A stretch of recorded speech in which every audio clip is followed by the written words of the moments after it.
All right, Shalom. All praises, honor, and glory be to the God of heaven and earth, Yahweh, Bahashem Yahweh Shai, Bahashem Rakakwadash. All praises be to the Most High God, whose name is Yahweh, and his only begotten Son, whose name is Yahweh Shai. Honors be to the elect elders of the nation of Israel, Barak Yamlah, Habayath, Madabadah. Blessings to the house of David, which are your brothers laboring day in and day out, giving all diligence, making your calling and election sure, and to the Akim wa Akwath, brothers and sisters that also listen and believe on the glorious gospel being preached throughout the four corners of the earth. Unto you I say shalom. This is the Brother Sagalah back with another lesson all through the Spirit. And as always, I pray this lesson is edifying, exhorting, and comforting, which is Philippians 4:7, the peace that surpasseth all understanding, which is this truth. So I'm going to jump right into it with this article from BBC.com. And you see the title, it says, Why France's Turmoil is a Grave Concern for Europe. It goes on to say France's government has toppled after opposition parties in the French parliament backed a vote of no confidence against Prime Minister Michel Barnier, who used special powers to force through a social security budget on Monday.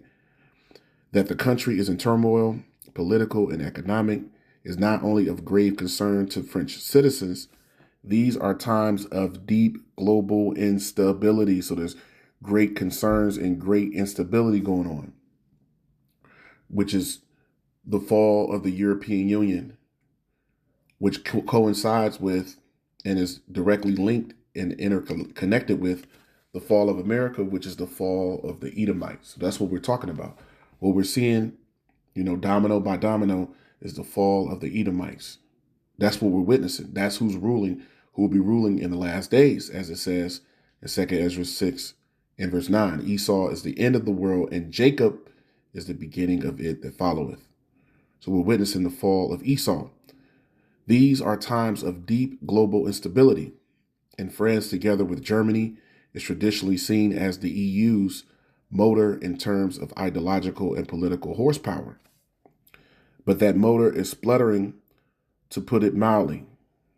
France is not alone in terms of riven and distracted. It says, in being riven and distracted by domestic political disputes. Germany will hold a snap general election in February after its bickering coalition government recently collapsed. So you got problems over, in Germany. A few years ago, the Greeks, their government collapsed. People couldn't get money out of ATMs. It was just turmoil going on. And that's what we're seeing going on more and more, because this is the end of Esau. Now it goes on to say, the EU as a whole is affected.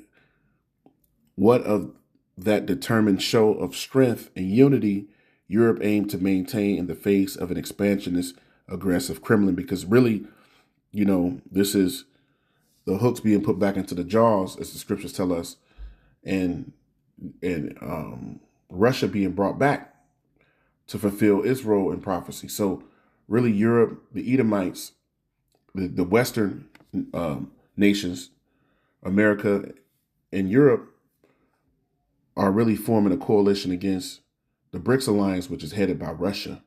And that's all the aggression going on, the escalation of World War III in Ukraine, which that war has been going on for around 2 years.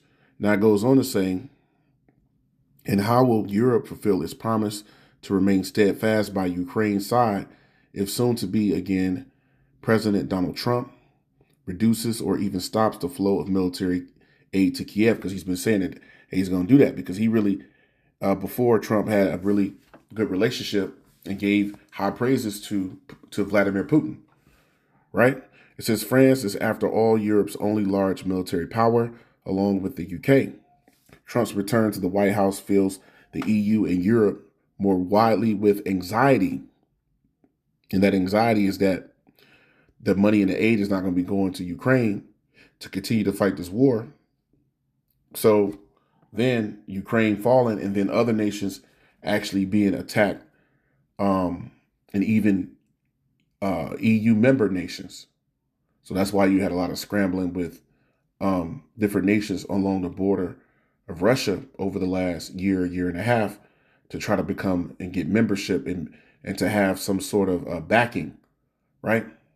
As if you attack one of the European Union nations, then basically it's like a declaration of war on all. So that's why you see so much, anxiety, as it says here. How might this pent up resentment over the U.S. trade deficit with Europe and over European insufficient defense spending explode into political realities? So what's happening is Esau is falling. That's what we're seeing going on. And the scriptures show that and make it clear. This is the book, and I'll start here.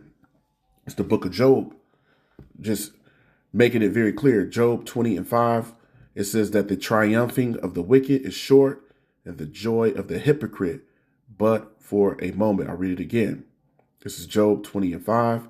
It says that the triumphing of the wicked, which is Esau's rule on the earth, headed by America, but all these Edomites, right, in the Western world are interconnected. The EU, which is the beast, and America is the whore that rides the beast.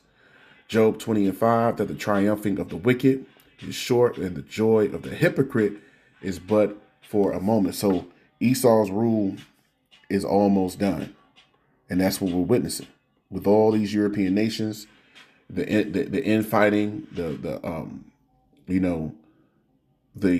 dissent and the issues that Europe and Emmanuel Macron, the president of France, has been saying for the last 10 years. Europe has to move away from being dependent upon America and their military, so on and so forth. This has been an ongoing thing. This is a big part of geopolitical affairs. Jeremiah 50 and verse 12. Matter of fact, let's start up. Jeremiah 50 and 11, it says, because ye were glad, because ye rejoice, O ye destroyers of mine heritage. So the Most High didn't forget that, headed by the Edomites, that they destroyed the Most High's people. Now, to put this in context, when you read it, Jeremiah 50 and 1, you see the subheading is prophecy against Babylon. So this would be prophecy against America here in the last days. Going back to Jeremiah 50 and verse 11, because ye were glad, because ye rejoice, O ye destroyers of mine heritage, because ye are grown fat as the heifer at grass, and bellow as the bulls. Your mother shall be sore confounded, she that bare you shall be ashamed. Behold, the hindermost of the nations shall be a wilderness, a dry land, and a desert. Now, this is speaking of America being the eighth nation that came out of the seven horns, which would be the inception of America here in the U.S., right? Them actually starting the original 13 colonies, for instance. So that was them coming out of Great Britain. But it's also, as we continue to read and see, it's showing that all the Edomites that will be connected here in the last days will be the beast and the whore, which goes through the book of Revelation, the 17th chapter, 18th chapter, for an example. So although this is, making reference to, the mother of Babylon would be Great Britain, it's also making reference to, the Edomites as a whole, right? So France having its problems, Germany, so on and so forth, they're all connected together because that system, that beast system, is what's going to fall here in the last days. So it says, your mother shall be sore confounded, she that bare you shall be ashamed. So really all these Edomites are ashamed. All these Edomites actually, have an issue with Babylon, with America, right? Because America is actually the glue that's holding everything together. But the beast system, the European Union, is the backbone, right? Is the backbone of this system. So it says, it shall be ashamed. Behold, the hindermost of the nations shall be a wilderness, a dry land, and a desert. Because of the wrath of the Lord Yahweh, it says, it shall not be inhabited. So Babylon is going to be completely destroyed. But it shall be wholly desolate. Everyone that goeth by Babylon shall be astonished and hiss at all her plagues. Verse 14, put yourself in array against Babylon round about. So these European nations are actually going to fire on America, right? The beast is going to hate the whore, it says, and burn her with fire. That's a part of prophecy in Revelation the 17th chapter, right? And others. Put yourself in array against Babylon round about. All ye that bend the bow, shoot at her. Spare no arrows, for she hath sinned against the Lord Yahweh. Verse 15. Shoot against her round about. She hath given her hand. Her foundations are fallen. See, that's another key point. We're seeing the foundations that Babylon has set up. The stability has fallen, and said in the article that there's great instability, right? There's great instability that's going on worldwide. It says, once again, her foundations are fallen. Her walls are thrown down, for it is the vengeance of the Lord Yahweh. Take vengeance upon her, as she have done, do unto her. So this is the vengeance of the Lord's temple, the Bible says, right? Seeing the fall of Babylon. Seeing the fall of Babylon. So Babylon fallen is the revenge that the Most High is given unto the nations, right? Starting with the Edomites, who headed the fall of the children of Israel. When you read in Psalm, the 83rd chapter, starting from the top, reading on down, it speaks about the nations conspiring against the children of Israel. So that's what we're seeing. So Babylon's fall, right, is the fall of all the Edomites. France is just a symptom of something that's much greater. So now let's just get to the point. I don't want to make this lesson too long. Let's go to the book of Ezekiel, the 13th chapter, because it says her foundations, right, are fallen. So this is the book of Ezekiel 13. And I'll start here at verse, let's say 10. Ezekiel 13 and 10. It says, because they have seduced my people, saying peace, and there was no peace. And one built up a wall, and lo, others dabbed it with untempered mortar. So that would be like this system that has been brought forth. The European Union and America joining forces, the B system, right? It's like a wall that has untempered mortar. Let's see what this untempered mortar makes reference to, right? It's really a facade. I said that at the beginning of the lesson. So the untempered mortar is like a facade. So this system has been built up is really for naught, Salakia.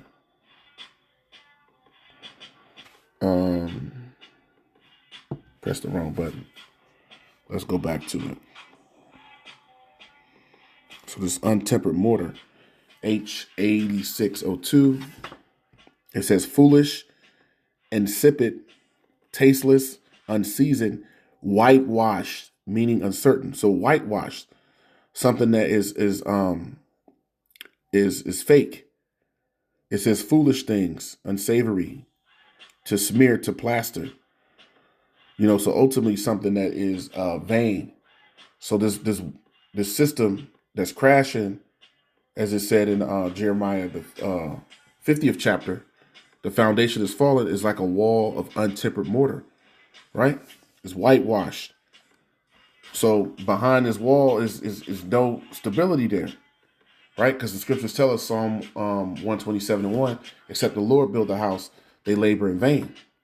Ezekiel 13 in verse 11, say unto them which dabbed it with untempered mortar, that it shall fall, and it is falling, because we just read in Jeremiah 50 here in verse 15, shout against her round about, speaking of Babylon, she have given her hand, her foundations are fallen. So Babylon fallen is showing the fall of the beast system as well, and the fall of all the Edomites. Her walls are thrown down, for it is the vengeance of the Lord Yahweh. Take vengeance upon her, as she have done, do unto her. So the foundation is fallen, and we're witnessing that. Verse 11 again, say unto them which dabbed it with untempered mortar, that it shall fall, there shall be an overflowing shower, and ye, O great hailstones, and yea, O great hailstones, that's the missiles, shall fall, and a stormy wind shall rend it. And that's also found, that stormy wind, in Jeremiah. Let's go here. Let's go to Jeremiah 51. We was in 50. Right? So what is that wind that's going to rend it? Now, this is Jeremiah 51:1. Thus saith the Lord Yahweh, behold, I will raise up against Babylon and against them that dwell in the midst of them, that rise up against me a destroying wind. That's That's that nuclear, wind that's going to come from the destruction from the missiles. And I will send unto Babylon fanners that shall fan her and shall empty her land. For in the day of trouble they shall be round against her round about. Speaking of the other nations, and the European Union is going to be part of that. Right? France, Germany, Italy, Spain, all these different nations. Right? All of the 10 horns, the Eastern European nations, all of them, they're going to be against America, and these nations are going to fire on this place, headed by Great Britain. That's why we had the British exit years ago, and in France and others. Now it goes on to say, verse 10, it says, so I can make sure it's right. No, verse, let's go back. Ezekiel 13, and 11, it says, O great hailstones, speaking of the missiles, shall fall, and a stormy wind shall rend it. So that stormy wind is speaking about the thermonuclear destruction, the ICBMs, the intercontinental ballistic missiles. Verse 12, lo, when the wall is fallen, so this system is about to fall, shall it not be said unto you, where is the dabbing wherewith ye have dabbed it? Verse 13, therefore, thus saith the Lord Yahweh, I will even rend it with a stormy wind in my fury, and there shall be an overflowing shower in mine anger, and great hailstones in my fury to consume it. So Babylon's about to be destroyed, and the European Union is about to be destroyed too. All the rule of the Edomites is about to go down altogether. So all of Esau is falling, right? Verse 14, so will I break down the wall that ye have dabbed. So this system has been like that wall, right? With untempered mortar. With untempered mortar, and bring it down to the ground, so that the foundation thereof shall be discovered, and it shall fall, and ye shall be consumed in the midst thereof, and ye shall know that I am the Lord Yahweh. Thus will I accomplish my wrath upon the wall, and upon them that have dabbed it with untempered mortar, and will say unto you, the wall is no more, neither they that dabbed it. That's right. So Esau's rule will be over very soon. The triumphing of the wicked is short. And I got another one I want to get here in 2nd Esdras 12, right? Going into that wall of untempered mortar, which can be likened unto the rule of the Edomites today, right? So that rule, that system is falling, and there's nothing that no one can do about it, right? Because it's going to be hailstone and fire, which is going to hit it, which is going to be the missiles. Now, this is the proof to show that, yes, this is speaking about America when you read throughout the scriptures, the fall of Babylon. But once again, the fall of Babylon actually is connected with the fall of all the Edomites. 2nd Esdras 12 and 3, and I saw, and behold, they appeared no more, and the whole body of the eagle. And who is the eagle? That's making reference to Babylon, making reference to Esau, right? I should say.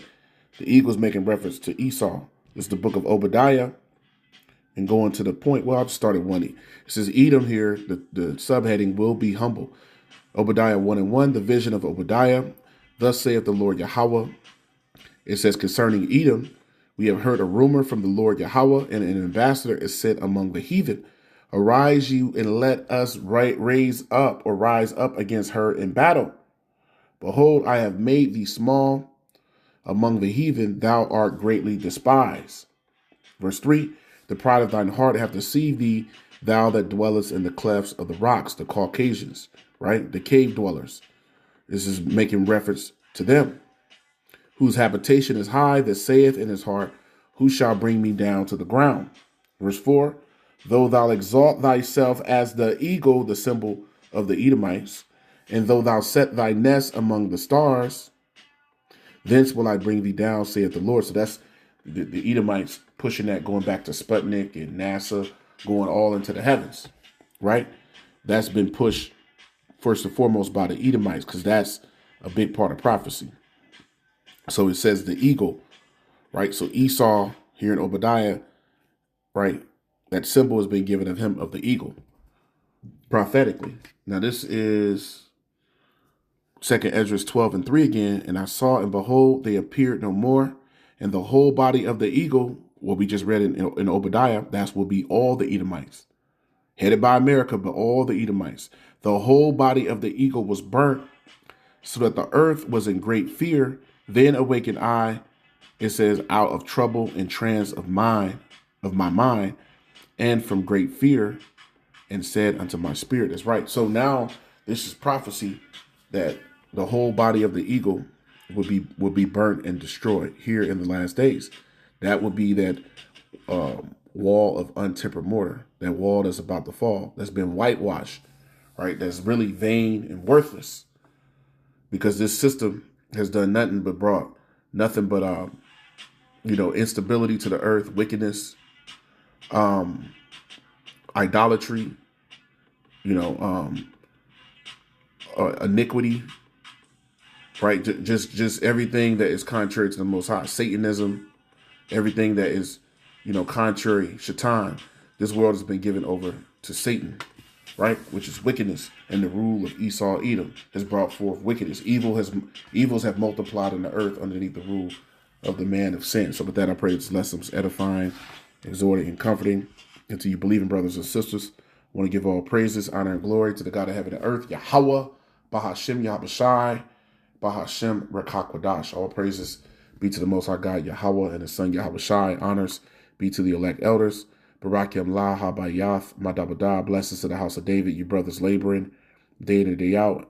And to you Akim Wa'agwath, brothers and sisters that also listen and believe on the glorious gospel being preached, that make up the 1/3 of the nation of Israel, also known as the elect, or the Bakarim in the Hebrew. And to you I say Shalom. Shalom and Barakatham.